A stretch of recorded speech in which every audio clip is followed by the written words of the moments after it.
Hey guys, it's Abby, and it is God Talk Tuesday. Today, I'm just gonna pour my heart out. Today, I don't know what's gonna come out of this mouth, but we'll see. You wanna know why you're so sad? Do you wanna know why you're so sad? I'll tell you why you're so sad. You're so sad because you're depending on the world and not on Jesus. You're putting your trust in worldly things and not Jesus. You're putting your trust in the world. Not Jesus. Let me just say it again. You're putting your trust in the world and not in Jesus. Now, what I mean by that is you're sad. You're trying to find ways to cope, right? And so you go to anything and everything to find a way to cope. You go to sex. You go to drugs. You go to alcohol. You go to like smoking, like cigarettes, vapes, whatever. You go to that.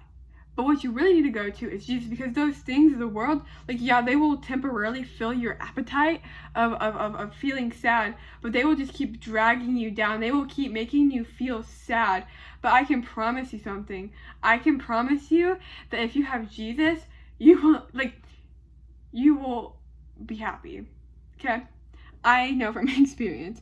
The reason why people are so sad nowadays, again, is because they're depending on the world and not Jesus. You just need to, this is how I like to think about it. I like to think about it as like you're a little toddler and your mom and dad are just leaving for work, and you don't want mom and dad to leave for work. So you grab onto their legs. They're like, Mommy, Daddy, don't leave. Don't leave. Stay with me. Play with me. Stay. And that's how you need to act for Jesus. You need every time you feel the urge to smoke, every time you feel the urge to have sex, I don't know, Jesus. Jesus, praise you, Jesus, praise you, Jesus, praise you, Jesus. Every time you're feeling sad, praise Jesus. Because guess what? Yeah, you might be sad, but guess what? God does not allow brokenness. God does not allow, and I've said this 50 million times on these God Talks. I've said it 50 million times. God does not allow brokenness in our life if he does not have a greater purpose for it. I think I've said this in a God Talk, but how I think about the brokenness is I think Satan puts brokenness in our life, and he's using it to harm us. He's using it to hurt us, but God's like, Uno reverse, and he makes it good. Praise Jesus. He's so good. God would not allow any brokenness to happen if he did not have a greater purpose for it. If there was not a light at the end of the tunnel. I have some words of inspiration on my door. One of them is, there's only one that is not a Bible verse, and it is always darkest before the dawn. God puts brokenness in our life because it makes us stronger. It grows us closer to him. But also he wouldn't do it if he didn't have a greater purpose for it, if something awesome did not come from it. And I just want to let you guys be aware of it. The reason why you're sad is because you don't have Jesus in your life. And, having Jesus in your life isn't going to guarantee that it's always unicorns and butterflies and rainbows. No, it's going to be hard. It's going to be hard. God promises us that it's going to be hard. But he promises us that he's going to be with us through the storm. He's going to be with us, and that he's going to put calm in the storm, and it's going to be okay.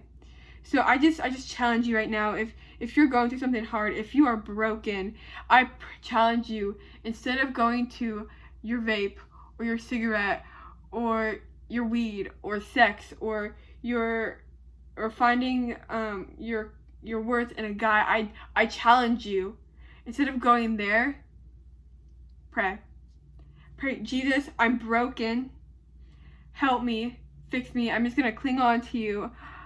Sometimes, you know what I do when I'm feeling super sad and broken? I go, Jesus, I need you. Comfort me. Comfort me, Jesus. And he does. God hears our calls. I don't know exactly where in Psalms, but in Psalms it says that God hears our calls and he comes to comfort us. I don't know exactly where in Psalms, but I know it says that because one time I was like, God, I need you, comfort me. And then I opened up my Bible and it was a psalm, and it said that God comforts us and that he hears us. So I don't know exactly what psalm, but it's a psalm. But just come to Jesus. He wants you. He wants a relationship with you. He hates to see you broken, and he can't fix you unless you open up your heart to him. So please open your heart to him. Love him. Let him in. Yeah. That was God Talk Tuesday. I hope you enjoyed me just spilling my heart out. This is God Talk Tuesday. I hope you have a great, awesome day, rest of your day, and Jesus loves you. I love you. Jesus loves you, and God bless.